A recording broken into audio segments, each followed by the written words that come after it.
There we go. Okay, apologies everyone, the requisite technical challenges, but I think I've actually managed to go live. You all seem to be there. I all seem to be here. StreamYard has remembered who I was. That was the problem. So logging on sometimes doesn't work. All right, so we'll let people arrive and get going. I'll do a very brief introduction. If you don't know where you are or who you're talking to, I'm Squirrel. This is the Squirrel Squadron, and I'm talking about a topic that several people requested from the squadron, and that is reading the room. So if you're not in the right place, please go somewhere else. If you're interested in finding out how to talk to a group of people, which is, of course, what I'm doing right now, then you're in the right place, and I'll be talking to you about how to address groups and get the best out of them. This is certainly something that I've learned a lot through leading technical organizations, but these days I coach salespeople and operations folks and CEOs and a whole bunch of other people. So the ideas here are going to be applicable to all of those folks. So whatever role you might have, we're going to talk about techniques for getting your team to function together in alignment and organization and to great success.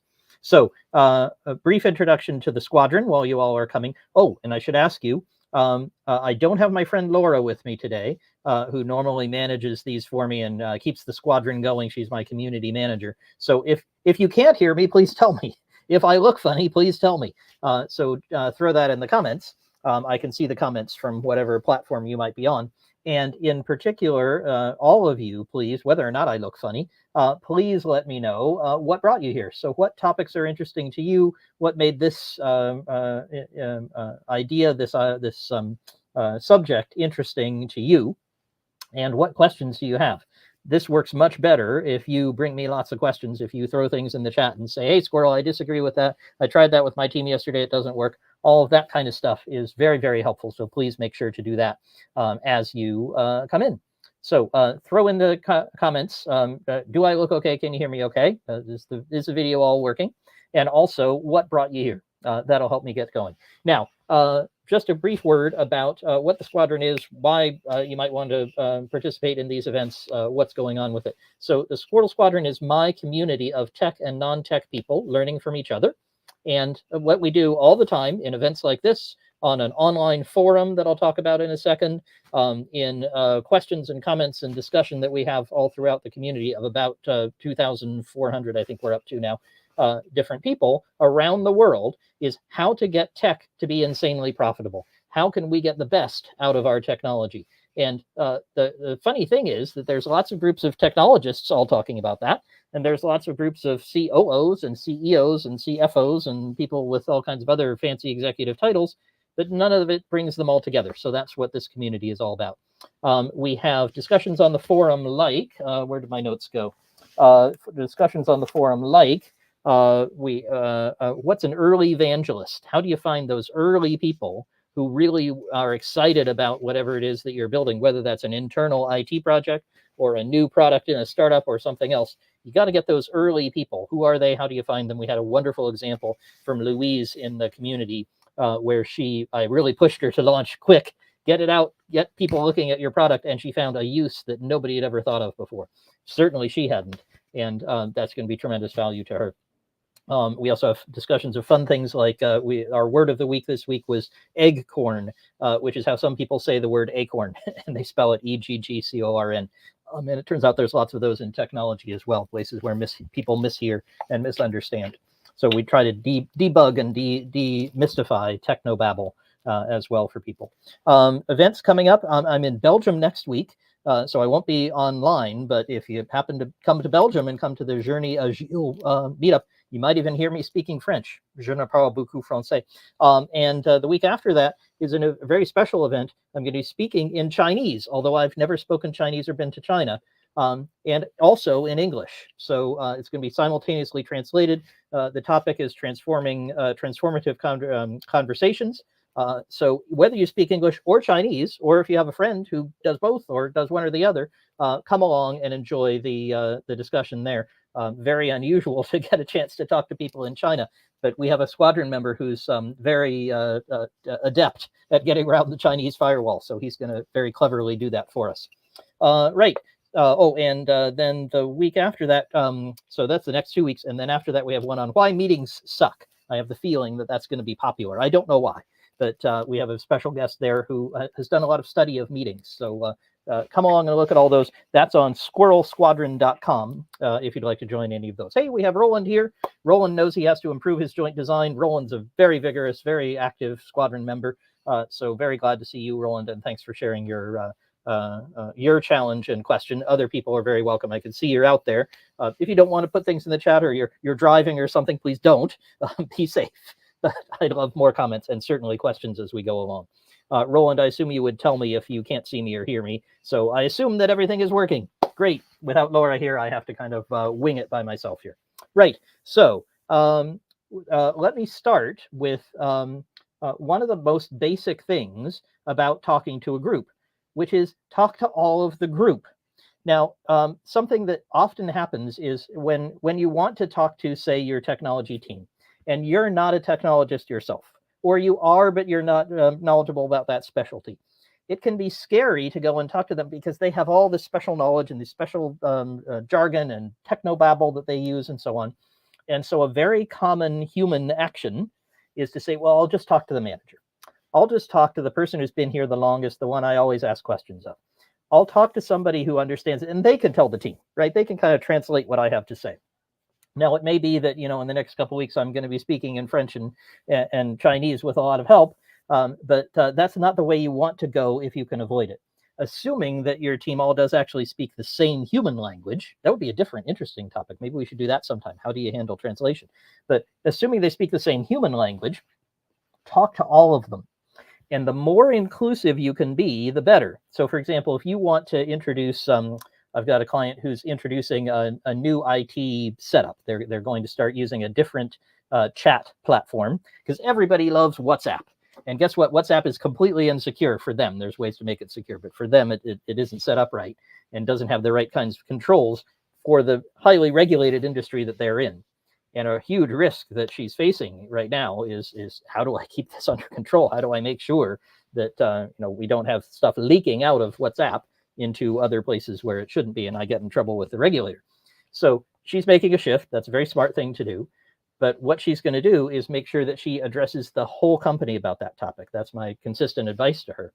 And here's the reason. If you don't include all the people who are being affected by whatever it is that you want to communicate, whether you want to ask questions, we're going to talk about that in a second, or you want to roll out something new, or you want to have any other type of group communication, if you don't include everybody, there's a very nasty narrative that can happen. Well, they never asked me. I was left out. That, they talked to you, but not to me. Well, of course they never heard my opinion. Well, of course I'm not going to back this new thing because they never asked me. I was never part of it. And when you give people that easy out, when you give them that easy narrative to use, you're already starting on the back foot. You're starting 2 steps before the start line. So don't do that. Now, what people often say is, oh my God, I'd have to talk to this very large group. The example I was just giving, that's a fairly large number of people. It's going to be hard to fit them all in one room. You put them on Zoom, you're going to have multiple tabs, right? That's going to be extra challenging to assemble them, keep their attention, and give the message. Don't worry about any of that. And the reason you don't have to worry about it is they don't all have to come. They just have to be invited in order to get rid of that narrative. Now, there's other things you want to do so that you actually get all the ideas, and we'll talk about that. So there's a lot more to do there. But in terms of actually setting up whatever it is that you want to communicate, however you want to have the discussion, the most important thing is the invite list.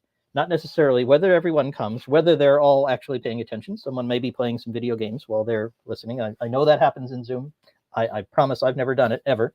I have to tell one funny story. I did have one event very early in my career, that's my excuse, where somebody scheduled a meeting during the when England was in the quarterfinals of the World Cup. And if you know anything about football and England, you would know that would not be a good time to schedule a meeting. But it was an in-person meeting, and some sneaky person managed to get the projector to actually show the World Cup.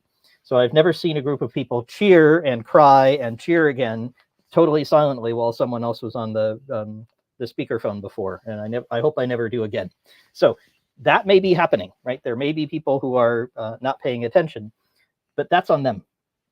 So they will not have the narrative nobody asked me, I wasn't included, I didn't get to participate. It might be, I was on holiday and I didn't get a chance to participate. Oh, I had other things to do that day. I didn't listen as much as I could.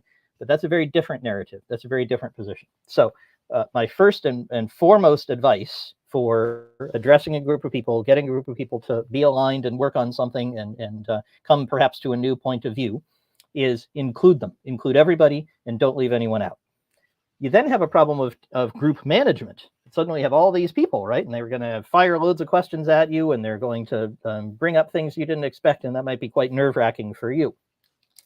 I promise that that's much better than fielding all the questions on email or the scuttlebutt and discussion around the water cooler or the virtual one later on. So I recognize that's a challenge, and we can talk more. Ask me questions if you have particular concerns about that, about how to manage all those people, how to keep the meeting on track. But and I'll have a few suggestions about that as we go already. But the point is that you're going to have a much worse situation if you leave people out of that discussion, if you don't have them. And by the way, I guess I should say this in our modern world. I tend to assume it because I remember the world before we had Slack, before we had Teams, chats, and these other things. This is an in-person discussion. This is not how to write a Slack message so that everybody in the company will suddenly shift to your new direction of we're going to build video games instead of manufacturing software. That's not going to work very well. And you would think that would be obvious, to think of the number of times people have fired folks over email and Slack and so on, and that didn't text message and so on. That didn't work out very well. You would think that would be obvious, but I feel like I should say it here. If you have an important message to communicate, get high bandwidth. Make sure that just like we're talking today, we have a little bit lower bandwidth because you have to type stuff in chat like Roland did in order to give me messages and talk to me. But in the situation that we're describing here, what you want is the highest possible bandwidth, and you want people actually to be able to talk back with their voice if possible. But certainly you want to be able to gesture, to show your emotion, to get as much information across as possible. Now, I have one challenge. I have a client in Africa where the bandwidth just isn't that good. I mean, literally the physical bandwidth, like the connection to the internet, is not that super. So typically I'm the only one on the screen. Everybody else is on a phone or in some other way, isn't actually visible to me. And that's an extra challenge. I'm going to be working with one of my clients there with a group of, it's about 30 or 40 who will be meeting me for questions and answers and discussion and advice on management skills, because they're growing so fast. And that's going to be an extra challenge for me, is not being able to see them. I'm not sure whether they can see me. I'm going to have to check that when I start working with them. So high bandwidth, include as many people as possible. That's in the setup. All right. So any questions so far, by all means, throw them in the chat. I'm happy to do that. I also know that some people are not in a position to do that. I can see you're all out there, so I hope you're all enjoying. I'm going to move on then, if I don't see any immediate questions, to a way to ask questions. Now, one piece of homework that I very frequently give people that I'm coaching is to go and have a meeting with somebody, and it's really eye-opening to have this kind of discussion. And I certainly advise it for these kind of group situations in many cases. And that is to have a meeting with somebody in which you only ask questions. Now, you have to tell them before you do this, because otherwise it sounds like cross-examination. And I'm going to cover cross-examination in a minute, which is exactly not what you want to do. You don't want to be sounding like you say, okay, so why do we do it this way? Why is the deadline this date? What customer asked for that? Why don't we cancel that? You sound like you're grilling them, and that's almost always not what you want. Maybe that's the outcome you want. You probably shouldn't be looking for my advice on how to do that, because I don't think that works out very well. Assuming you don't want that outcome, what you want to do is tell people beforehand, this meeting is all about questions. I'm just going to be asking you questions. And as I ask those questions, I want you to know that I'm doing that so I can be informed, not so that I can put you on the spot. And when you do that, you can get much better results. However, there's another way you can undermine that if you do the wrong thing, and that is to sound like a lawyer doing cross-examination. So we're all watching this trial in New York of some guy nobody's ever heard of, I think. And those lawyers, if you read the transcripts and read about what they're saying, are always asking leading questions. A leading question sounds like this. I'll use Roland since I know he's here and is perhaps he'll respond and be entertained. Roland, weren't you at the bank driving your car and you drove it up and you ran the engine outside the bank for 20 minutes and you had a shotgun on the seat next to you, and as soon as your friends came out of the bank, you roared off at top speed?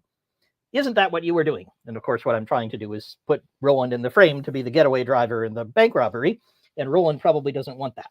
So, and maybe that's not the case. Maybe he was sitting outside the bank for a totally innocuous reason. But I haven't painted that picture. I have made my assumptions very clear, and I've given Roland no place to go. I've not allowed him to give any other response. Now, most of us are not lawyers, and we're not trying to do that. But you imagine the last time you asked a group or an individual a question, I wouldn't be surprised if it was quite a leading question. That would be a pretty normal thing for normal humans to do most of the time. You have to. This is a learned skill to do something else, which is to ask a genuine question. And a genuine question is one whose answer might surprise you. So as you ask the question, you're thinking to yourself, boy, I would sure like it if this didn't have the answer I want. Completely the opposite of a lawyer who wants to make sure I definitely get all the answers I'm expecting, and I don't want this witness to get away with anything else. You know, in that trial we're following, there was one case where somebody asked that Cohen guy, did you phone this person at this time?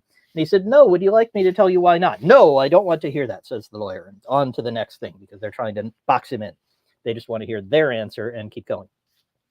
So in a similar case, you want to be the opposite. You want to be surprised by what the other person is saying. So a genuine question might sound like this. Roland, can you tell me a bit more about why our hosting costs have gone up? I think there could be a lot of different reasons. I'm interested in finding out. Could you tell me what the reason was for that? And if Roland says, hey, wait a minute, the hosting costs haven't gone up, they've actually gone down, I might say, oh, that's really interesting. That's a surprising answer. I might have even done better to ask first, Roland, have our hosting costs gone up? Are we paying more to Amazon Web Services or not? Because then I could be even more surprised. You might say, no, they've gone down. Wait, look, the finance people think it went up. So then I have a very different discussion. I might ask, I understand that we're delaying the launch of the new product by 2 months. Is that right? That's a genuine question, because it could be, no, we're not delaying it. That's what it sounded like, but we didn't communicate very well. Oh, yes, we're delaying the version 2, but version 1 is already out. Those are surprising answers, which would be great to hear. They're very helpful. And you have to make sure that you clearly communicate. Again, this is why the high bandwidth is helpful, because you can communicate through your face, your voice, your gestures, as much as possible that you would like a surprising answer. And this is a skill. This is one that you can practice. Guess what? You can practice in the mirror or with a friend or with ChatGPT. Try putting yourself in a situation in any of those cases where you're role-playing the meeting that you'd like to have, the discussion that you'd like to have, and put out there the topic you want to discuss, and then ask the other person or the robot, if it's ChatGPT, to evaluate you. How genuine are your questions? Did you slip into advocacy? Because it's very easy to start doing that. Oh, really, we should switch to another provider. I mean, isn't this provider terrible? I mean, look how much they're charging us. Don't you think we should do that? It's very easy to slip into that because it's a natural habit. It's the way that people naturally tend to speak, because you tend to believe you're right.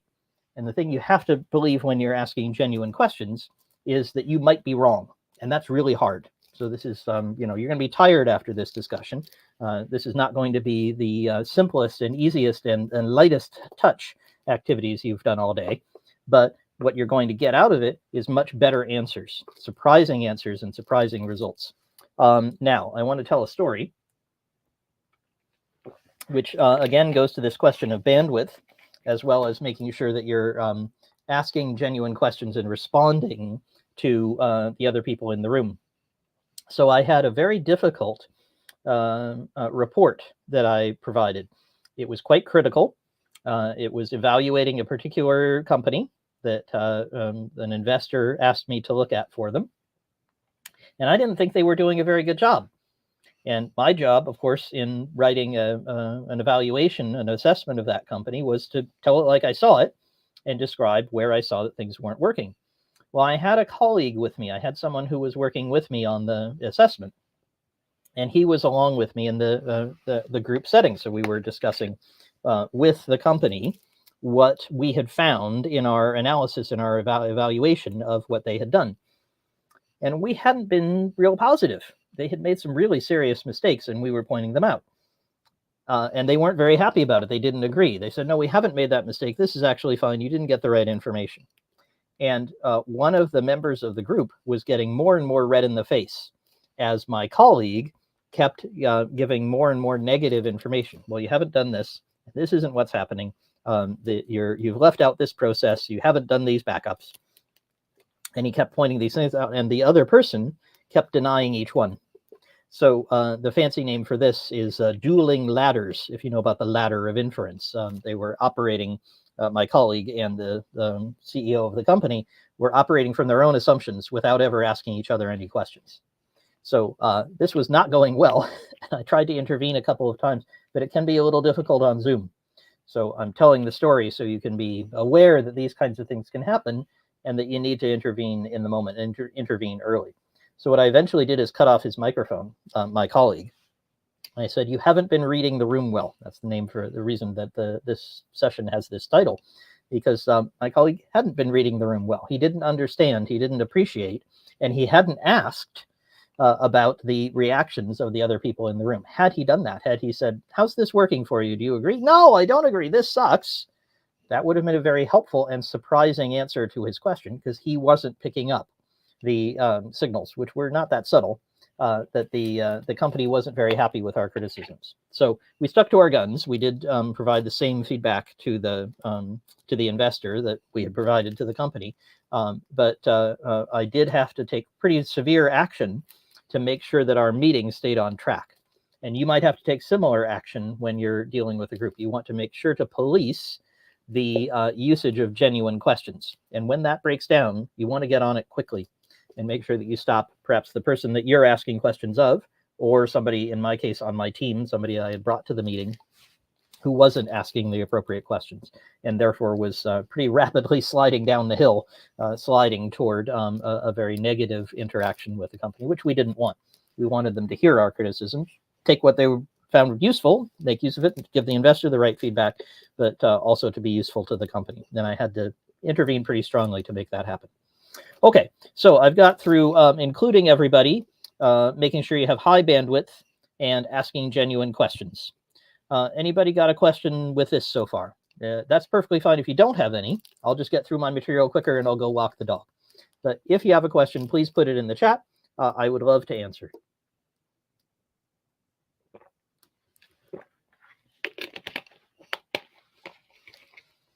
Good group. Excellent. You're all mastering everything perfectly. That's fantastic. Don't forget, by the way, that you'll be able to comment on the forum on this topic afterwards as well. So if, for example, you're driving or something like that, please don't have a car crash. Bring up your question later. It's available on the forum. But I'd love to see questions and comments and disagreement here in the chat if you would like to do that. All right. I'm going to go on to my other topic, which is really my biggest and my final topic for today, unless you guys have more questions. And that is the topic of joint design, which my friend Roland was just mentioning in his comments. Now, the problem with joint design is that it's not a term that people know very much, which is why I didn't title this event, this discussion, joint design, because I don't think anybody would have come. Reading the room, though, is something I think we've all experienced not doing, or seeing somebody like my colleague not reading the room very well. And what I want to do is teach you this specific technique, describe how joint design works, and answer questions, of course, about how to use it. But if you're feeling nervous about addressing a group, you want to bring them together, you want to align them, you want to understand better what's happening with them. That was the original question that I got that drove this from several people in the squadron. Then I can't advise anything better than joint design. It really, really works well. Let me give you a story that summarizes it, that tells you how it works. And then I'll go through all the pieces so you can see how to apply each bit. So I had a client where the process of releasing their software, of putting it out to the world so people could, in their case, buy more books, was very convoluted. And they had lots of ways to sell books. They had lots of different services, lots of different pieces that were talking to each other. This probably sounds very familiar to many of you. And the steps they had to take were, involved pushing one button with your finger and another with your elbow and standing on your head and typing with your toes and a whole bunch of other messy, complicated things. And they said, we've got to get control of this squirrel. It's driving us bananas. So, but there were lots of different voices, lots of different opinions on how to do that. So I said, I need the group. So I followed my own advice. I made sure I included everybody who was involved in this process. So this was not only software developers, but also operations people, testers, product people, internal customers, folks like that. And I got them all in a room, and I started a timer. I pulled out my phone and I put on the timer and I set it up and I showed everybody, you've got 20 minutes. In these 20 minutes, we're going to take what I have on the whiteboard. And beforehand, I had written on the whiteboard, as I understood it, how the process worked. It was pretty ugly. It took the whole whiteboard, arrows and boxes and lines and all kinds of things. And we do one of these and we change one of those and something else.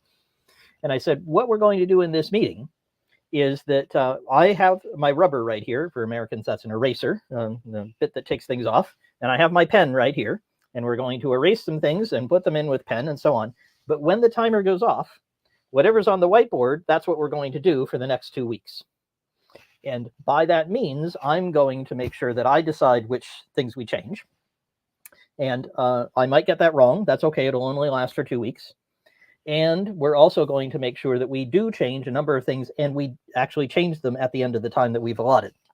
We may not get to everything, but I am going to get to hear from all of you. You've all been included. That's that inclusive part again. You've all been included in the discussion, and what we want to do is make sure that we can try out these changes. We make some changes to make it better, and we do that for a limited time. Can everybody agree to that? They all nodded. I said, okay, great. Off we go. I started the timer, and I started fielding comments and questions from people, and they said, change this and do that. And I had got the message wrong. I had put up the wrong process on the board. I had missed step 17 and so on. They corrected me about that. And we had a vigorous discussion. Sometimes we'd get into a debate between two people, and I would make a decision and move on. I would say, Steve, you've got a great idea there, but we really can't proceed with that yet because we haven't bought the software. So we're going to do Bob's idea instead. And I'd put up Bob's, and then Maria would add something, and off we would go. So I was busy erasing and arrowing and adding more, and the timer went off. And I said, okay, great, everybody. Now, this is a very important part. As I told you at the beginning, this is very important to refer back. We all agreed that we do what's on the whiteboard. Is everybody willing to try that? Here's, and I gave out some assignments, you change this bit and you change that bit, and Steve, you go investigate how we do this, and so on. Are you guys all ready to do that? And I went around the room and I polled everybody. And I said to a couple people who weren't comfortable, I said, now, if this doesn't work for the next 2 weeks, and it really causes a big mess, we'll change it immediately, and I will buy you a beer. So that little bribe actually helped. And going around in the poll was extremely important because they all got the opportunity to say, actually, this is really going to cause a problem. And had we found something like that, in this case we didn't, but had we would have stopped and we would have addressed some fundamental basic problem. No one will be able to buy books in France because we haven't released our French service or something like that. That would have been bad, and I wanted to make sure I heard that from everybody. So having gone around and done that, I sent everybody off to do their thing, and guess what? I didn't have to buy anybody a beer. The service was better. We repeated the process a couple weeks later, and after a few iterations of this, we had a much better release process. Now, I tell you this story because it captures all the basic elements of joint design. Don't worry, I'm going to call those out and make sure it's clear how you do each one. But the fundamental result was that you didn't get the negative narratives you often have.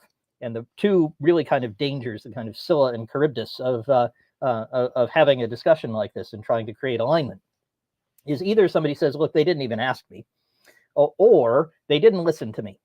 I was at the meeting, but I didn't get a chance. There's only 2 or 3 people who spoke, and, nobody ever asked me whether this was okay. And you notice what I was describing. I don't think I played this up as much as I should. as I was discussing, I would ask people, I would say, hey, wait, don't you disagree with this? Didn't I hear you saying this didn't work for you? How about you folks in the testing world? Is this work for you?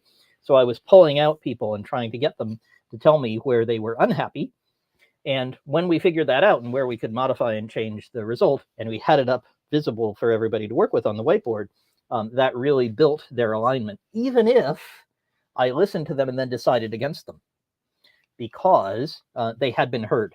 So you want people not to be excluded from the discussion, but also not to be in the room, but also to be included in the decision making, even if they don't win, even if their position isn't the one taken, because that's the key to alignment. You know, they listened, we're going to try this thing. I don't think it's the best thing, but, you know, I said I'd be willing to try it, and I'm going to get that beer if it doesn't work. I'm doubtful, but I'm willing to try it. That's the sort of thing you're looking for. Notice that's different from disagree and commit, which is something that other people talk about a lot, and I'm not such a fan of, because that's where somebody says, I think this sucks, and it's really a dumb idea, and I'm still going to back it. Nobody ever makes that work. So what you want is, I'm doubtful, I think it could work, I'd bet against it, I get a beer if I win, but it's okay if I lose, and it turns out that I was wrong and it does work. That's the mindset that you want. Okay, now I'm going to go through the details there, but I see a wonderful comment from my old friend Tuki. Let's see what he has to say.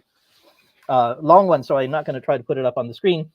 He was a manager, annual review time, surprised by the feedback, weekly one-on-ones, thought he'd been coaching him through all the challenges, hadn't understood that he didn't recognize that he wasn't satisfied, hadn't made sure that we had the same understanding.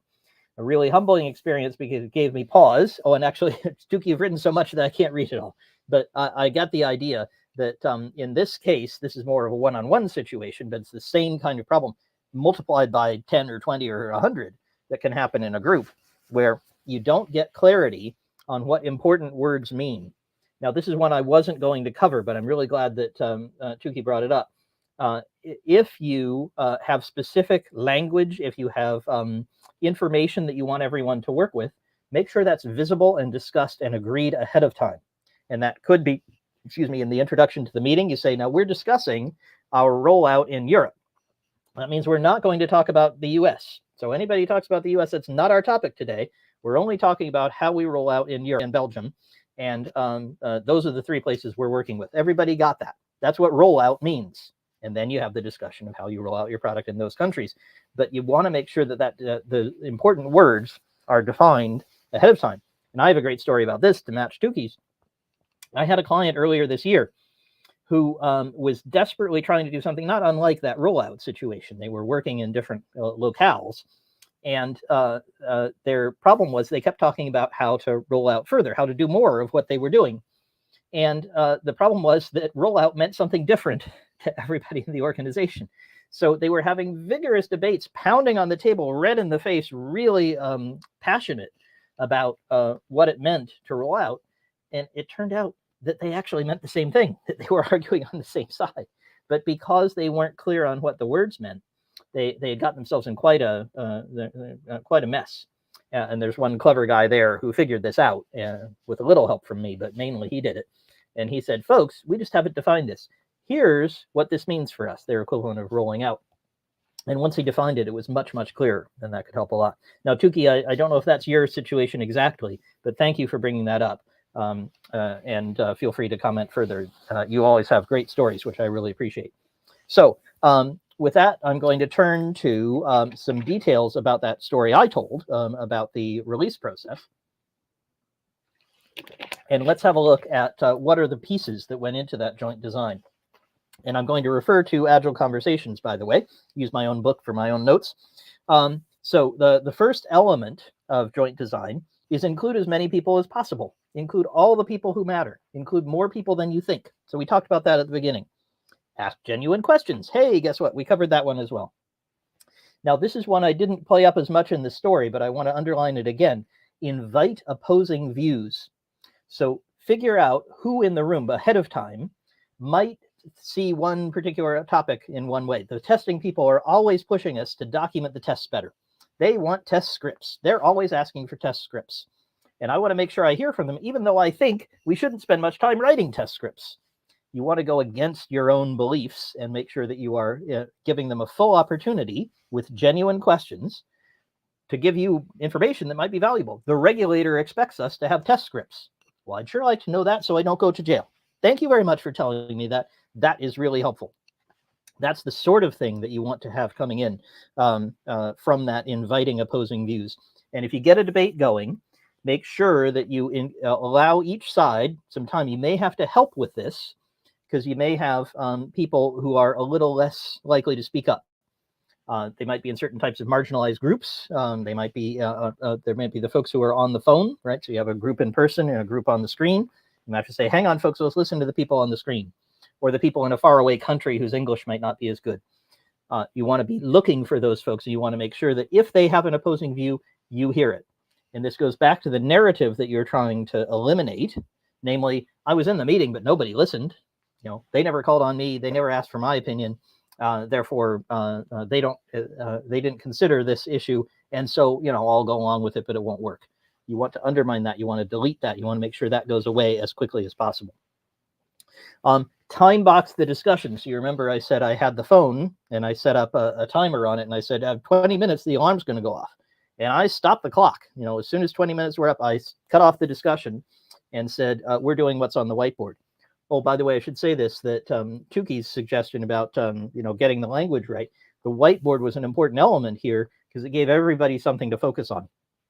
Getting definitions up on a board, having a handout beforehand. You know, it can be as formal as you like. You don't have to do the Amazon thing where they spend the first 6 minutes reading a 20-page document or something. But any kind of process you can have to make sure that the topic under discussion is unequivocal, that it's clear what you're talking about, and people don't get confused about the language. The more you can do on that, the better. So when I time boxed the discussion, I stopped it. I said, what's on the whiteboard? That's what we're going to do. You do this part, you do that part, and you update this service. Off we go, right? Now, that can be a place where people then object and they say, but we haven't finished. We haven't got to everything. That's why it's so important to say that at the beginning, to make sure it's very clear when you start, the time box is going to be X, because then there's not a surprise. And you say, look, we said we'd try this for this period. I know we didn't get to everything. We can try again. There's going to be another opportunity. I will listen just as much as I did then, but right now we need to move ahead. And rather than get locked in analysis, we're going to do X. And that brings me to the final one, and the most important one: establish and communicate who will make the final decision, a decision-making rule.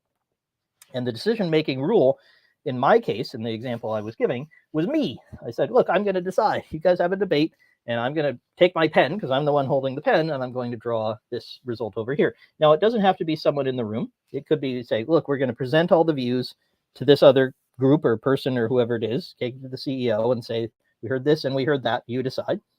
Or it could be that there's more than one person in the room. You could put it to a vote. That works. Tends to be more useful when it's a less consequential decision, like where do we have pizza, rather than should we roll out to China, right? So voting doesn't tend to work as well in high consequence decision making, but it can sometimes. And certainly having a single person, a group, somebody outside the room, whatever method you want to use. But what you don't want is just to say, all right, we all have to agree. And we're going to stay here in this room until everybody agrees. I did have somebody try that. They said, Squirrel, I love this joint design stuff. I'm going to go do it. And they came back 2 days later really exhausted. And they said, we had a 7-hour meeting. You know, I needed the next day to recover. And I said, did you remember the time box? And they said, oh, yeah, I don't think I remembered that part. I said, yeah, that would be one you'd want to have. So they'd done all the other pieces. They were asking a lot of genuine questions, making sure everybody participated, but it was exhaustion that resulted. So super important to make sure you have the time box and the decision making so that you aren't paralyzed by endless discussion. And I think that's one of the worst dangers that you can have, and one of the things that people are most afraid of when they go into meetings like that. Steve says, writing thoughts before speaking thoughts. I think that's an interesting idea. I wouldn't require that for a couple of reasons. One is some folks may not be as capable in the language. They might not be as good at writing, and I want to make sure I hear from them. But I certainly would want both modalities available, and I should have included that. You certainly want people to be able to type something in the chat. They might feel more comfortable doing that. You would want people to be able to pass up a note if it was in person or something like that. You want to make sure that as many channels of communication are open as possible, so your genuine question can generate surprising answers. So really good point. Thank you. Andy says the decider protocol can be useful for uncovering information and getting to agreement. Andy, I remember this one, but I don't remember the details of it. Is this from the core protocols? That's what I'm remembering. But you know what? I'll put that up on the forum after this. So there'll be a follow-up forum post on this on the Squirrel Squadron forum, and I will make a point of finding that one, because I haven't thought about the core protocols for a while, but they have a whole bunch of very good meeting management, meeting running procedures, which are great complements to what we've just been talking about. So Andy, thank you for the reminder. Now I'm going to solicit more questions. That is a genuine question from me. Yes, Andy says, yes, core protocols. Genuine question from me. What were you looking for to get from this? So Steve, you said, Tuki says, creating, I missed this one from previously, it's really good. Creating space for people to think independently can really help pull out opposing views. If the first person to speak is super experienced, you might not get the great thoughts of the intern. Tuki, I did not pay you to say this. Please confirm that. But it's a fantastic point and very important. More senior people, unfortunately, often men, unfortunately, often people whose skin is the same color as me, people who have power in the organization in one way or another, people with fancy titles, all those folks have natural advantages in a discussion like this. And you, as the leader of the meeting, don't necessarily have to be the one who makes all the decisions, has all the information, and so on. Take that pressure off yourself, but instead put that pressure in and push yourself to include as many of those people as possible and pull out their views, get their ideas, ask them genuine questions, include them in the discussion as much as you can. You do not have to agree with them. You do not have to make a decision that matches what they are telling you or the way that they would like things to go. That's okay. But you want to make sure you hear their ideas. You want to make sure you hear the points of view that they have, because most frequently we're leaving those out. We're leaving those out from all kinds of reasons and unconscious biases and other things. But it's super important to actually ask for those additional contributions. Thanks. Very great point, Tuki. Thank you very much for including that. Do we have any other questions? Do we have any other topics, anything that you all wanted to discuss or cover that's challenging or brought you here to talk about reading the room, joint design, leading a group? I'll wait for a moment and see if there are any questions.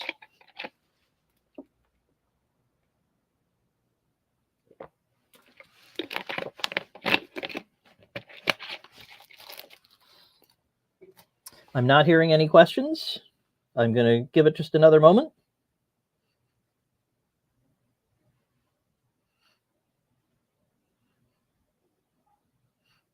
Nothing else? Okay.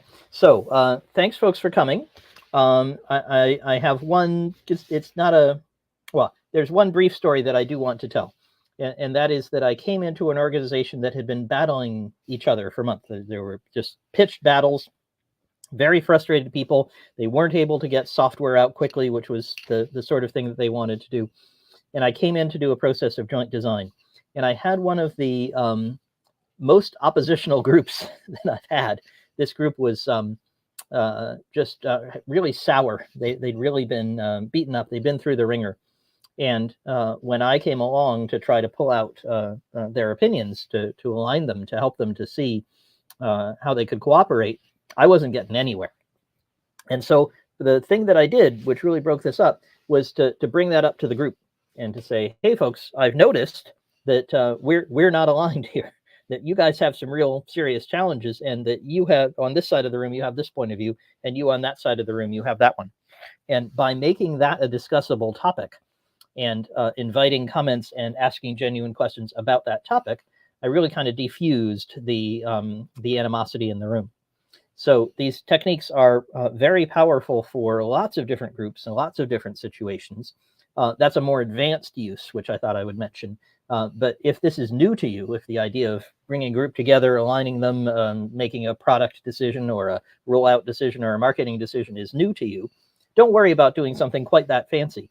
Try to get a group together and replicate what I was describing before, where you have a time box, you have a clear decision maker, you're asking the genuine questions, and you're including everybody in the room. If you do that, I predict that you'll have much more successful discussions, and you'll have much more successful alignment and decision making. So I hope this has been helpful. It's going to lead on very nicely to something we'll be talking about in, I think it's 3 weeks, when we have a special guest, Peter, coming and joining us to talk about why meetings suck. So we're going to talk about the opposite experience and how to avoid that. And I hope to see you there, or if you happen to be coming to Belgium, or you'd like to hear me speak in Chinese, there are those events up on, let me put this up here so you can find it easily, if I can actually type. Squirrel Squadron. Nope, I can't type. That's the answer. squirrelsquadron.com. And I will put that up on the screen so everybody can see it.